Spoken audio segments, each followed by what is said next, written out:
Hipócrates acreditava que esses sintomas vinham de um desequilíbrio de 4 fluidos corporais que os gregos chamavam humores. Os 4 humores eram o sangue, a fleuma, a bilis negra e a bilis amarela. Bilis negra demais tornava a pessoa melancólica, indolente, entediada e introvertida. Mais tarde, os cristãos chamariam esse estado de preguiça.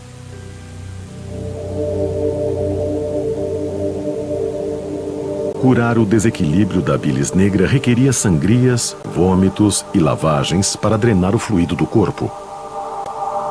O processo era penoso, portanto muito dissuasivo do pecado da preguiça.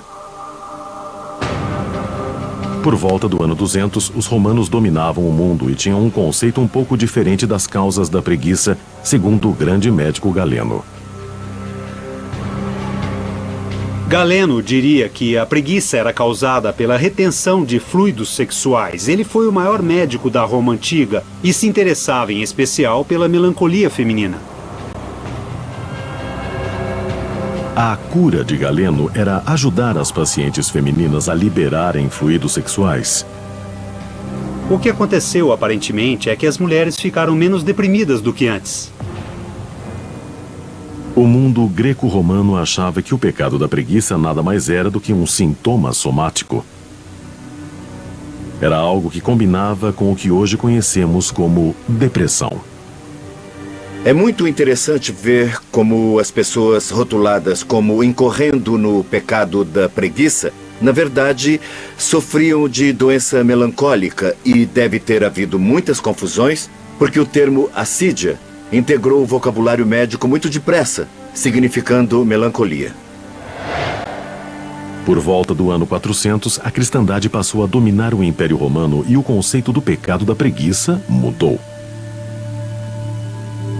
É interessante que, no mundo antigo, descrições de depressão não são acompanhadas de qualquer tipo de estigma. Mas com a introdução da cristandade, a ideia de depressão como forma do pecado de assídia ganhou importância.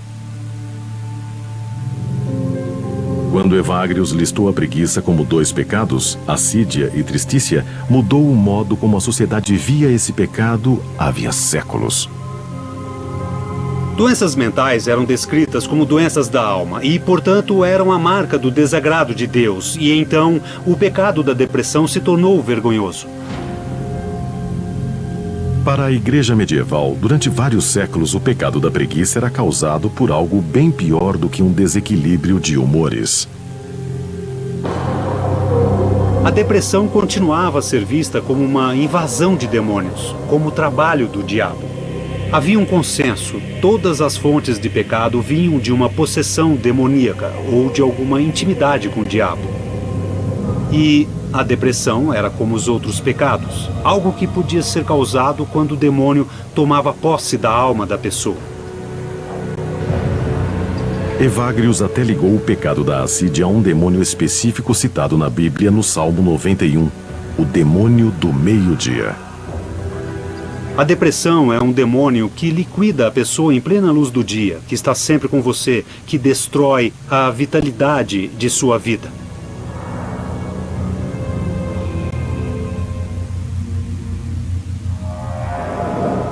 Em 1589, estudar demônios tinha se tornado uma atividade cultural e demonólogos compilaram elaboradas enciclopédias de demônios. O demonólogo Peter Binsfeld escreveu que cada um dos 7 pecados capitais tinha um patrono infernal. E o demônio da preguiça, o demônio do meio-dia, se chamava Belfegor. Belfegor pode ter origem no antigo deus assírio Baal-Peor. Binsfeld escreveu que o demônio atraía os pecadores para um sentimento macabro de isolamento, desespero e insignificância.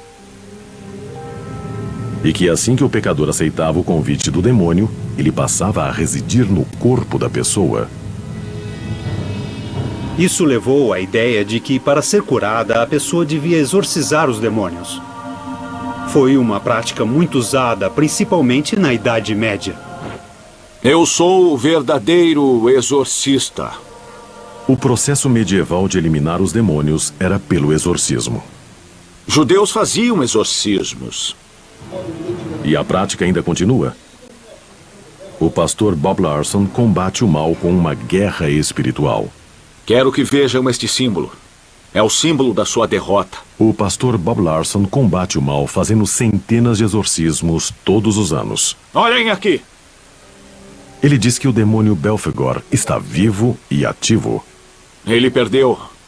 Foi derrotado. Tenho que combater pessoas possuídas pelo demônio da procrastinação, que é parte do pecado da preguiça. E vejo esse demônio com muita frequência. E ele prefere o nome procrastinação à preguiça. Talvez seja só uma versão moderna do mesmo demônio. Mas ele diz que o trabalho dele é garantir que a pessoa não faça nada da própria vida. Que não vá a parte alguma, que não veja saída e que não realize nada. Este livro aqui em minhas mãos me diz que somos mais do que isso. Larson expulsa o demônio da preguiça através da oração.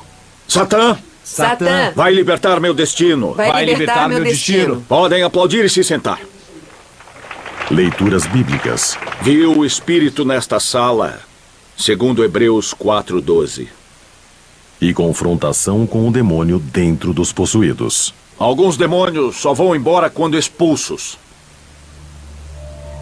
Em nome de Jesus, solte-a e deixe-a ir. É uma prática controvertida e muitos discordam totalmente desse exorcismo literal. E vou contra você também. Contra você. Saia em nome de Cristo.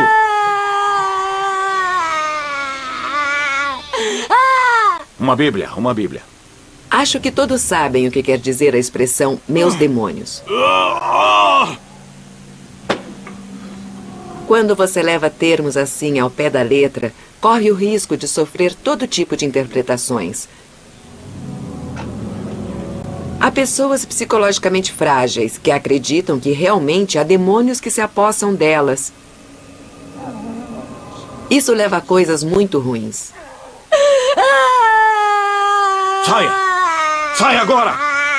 Mas alguns fiéis acreditam que a depressão clínica e o pecado da assídia ou preguiça andam de mãos dadas. Fora! Saia agora! A ideia de guerra espiritual aparece muito nas Escrituras. Há um conflito espiritual e nós somos o campo de batalha. Então Satanás tira vantagem de alguém que tem uma doença, um caso clinicamente diagnosticável de depressão? Claro que tira. Ele ataca com tudo. No mundo antigo, o conceito do pecado da preguiça deixou de ser uma doença para ser um estado demoníaco. A Idade Média veria uma nova mudança quando um dos grandes escritores de então deu à preguiça seu lugar no inferno.